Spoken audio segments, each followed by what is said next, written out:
Hello, hello! I just kicked my family out of the house so I could record this real quick for you this week, talking about solo shooting a testimony in a day or less. And when I say solo shooting, I know that you probably thought Han Solo shooting like a gun. That's not what I'm talking about here. What I mean is shooting by yourself as a team of one. You're shooting and interviewing and doing everything just by yourself. I've done a lot of team of one projects where I'm doing the interview and B-roll right after within a day, usually half a day. And I want to share my process with you because I've done it a lot, so I kind of have a system, and that way you can take away some stuff to help you when you're shooting alone. The first step I take when I'm preparing for a shoot or a solo project is I think through the storyline and the plot points and kind of visualize it. How do I want to represent the stuff that is happening in the story visually? Now, I've said it before, I'll say it again and again.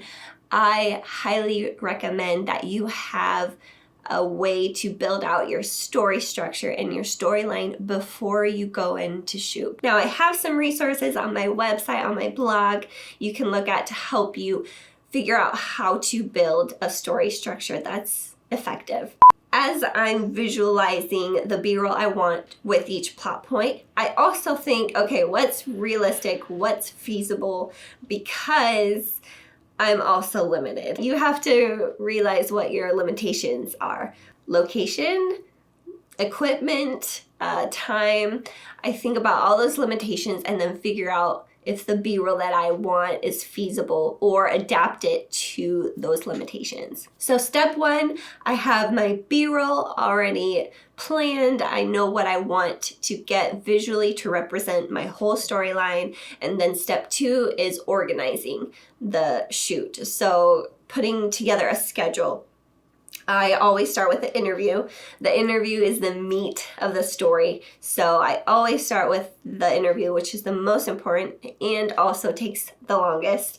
You don't have anything without your interview, so you definitely want to start with that.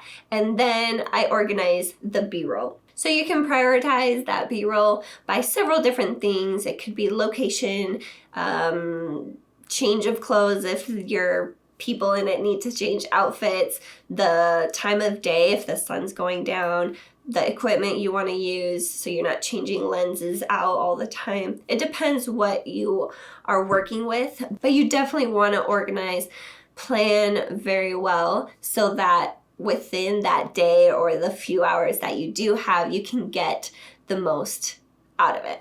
So that's the tip for today. Obviously, I could have gone deeper into different areas or parts of that.